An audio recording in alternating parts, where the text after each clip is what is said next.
UGCET 2026 ವಿದ್ಯಾರ್ಥಿಗಳೇ, KEA ವತಿಯಿಂದ ಒಂದು ಮಹತ್ವದ ಅಧಿಕೃತ ಅಪ್ಡೇಟ್ ಬಿಡುಗಡೆಗೊಂಡಿದೆ.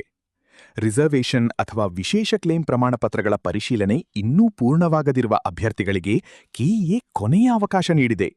ಇದರೊಳಗೆ caste reservation, income quota, rural quota, Kannada medium ಹಾಗೂ ಇತರ ವಿಶೇಷ ಕ್ಲೇಮ್ ಅಡಿಯಲ್ಲಿ ಅರ್ಜಿ ಸಲ್ಲಿಸಿದ ವಿದ್ಯಾರ್ಥಿಗಳು ಸೇರಿದ್ದಾರೆ. ಅಧಿಕೃತ ಸೂಚನೆಯ ಪ್ರಕಾರ ಕೆಲವು ವಿದ್ಯಾರ್ಥಿಗಳ ಅರ್ಜಿಗಳು ಇನ್ನೂ ಕ್ಲೇಮ್ಡ್ ಬಟ್ ನಾಟ್ ವೆರಿಫೈಡ್ ಎಂದು ತೋರಿಸುತ್ತಿವೆ. ಆದ್ದರಿಂದ ಅಭ್ಯರ್ಥಿಗಳು ತಮ್ಮ ಮೂಲ ದಾಖಲೆಗಳೊಂದಿಗೆ ನಿಯೋಜಿತ ವೆರಿಫಿಕೇಷನ್ ಕಾಲೇಜ್ ಅಥವಾ ಕೇಂದ್ರಕ್ಕೆ 2026 ಮೇ 21ರೊಳಗೆ ಭೇಟಿ ನೀಡಿ ಪರಿಶೀಲನೆ ಪೂರ್ಣಗೊಳಿಸಬೇಕು. ಕೆಇಎ ಸ್ಪಷ್ಟವಾಗಿ ತಿಳಿಸಿರುವಂತೆ ಕೊನೆಯ ದಿನಾಂಕದನೊಳಗೆ ವೆರಿಫಿಕೇಷನ್ ಪೂರ್ಣಗೊಳಿಸದಿದ್ದರೆ ಅಭ್ಯರ್ಥಿಗಳ ರಿಸರ್ವೇಷನ್ ಅಥವಾ ವಿಶೇಷ ಕ್ಲೇಮ್ ಸೌಲಭ್ಯಗಳನ್ನು ರದ್ದುಪಡಿಸಲಾಗಬಹುದು ಮತ್ತು ಅವರ ಅರ್ಜಿಯನ್ನು ಜನರಲ್ ಮೆರಿಟ್ ಅಡಿಯಲ್ಲಿ ಪರಿಗಣಿಸಲಾಗುತ್ತದೆ. ಆದ್ದರಿಂದ ವಿದ್ಯಾರ್ಥಿಗಳು ತಕ್ಷಣವೇ ತಮ್ಮ ವೆರಿಫಿಕೇಷನ್ ಸ್ಟೇಟಸ್ ಪರಿಶೀಲಿಸಿ ಪ್ರಕ್ರಿಯೆಯನ್ನು ಪೂರ್ಣಗೊಳಿಸುವುದು ಅಗತ್ಯ. UGCET counselling guidance, admission support ಹಾಗೂ ಡಾಕ್ಯುಮೆಂಟ್ ಅಸಿಸ್ಟೆನ್ಸ್ಗಾಗಿ ಗೀತಾಂಜಲಿ ಅಡ್ಮಿಷನ್ ಸರ್ವಿಸಸ್ ಅನ್ನು ಸಂಪರ್ಕಿಸಿ.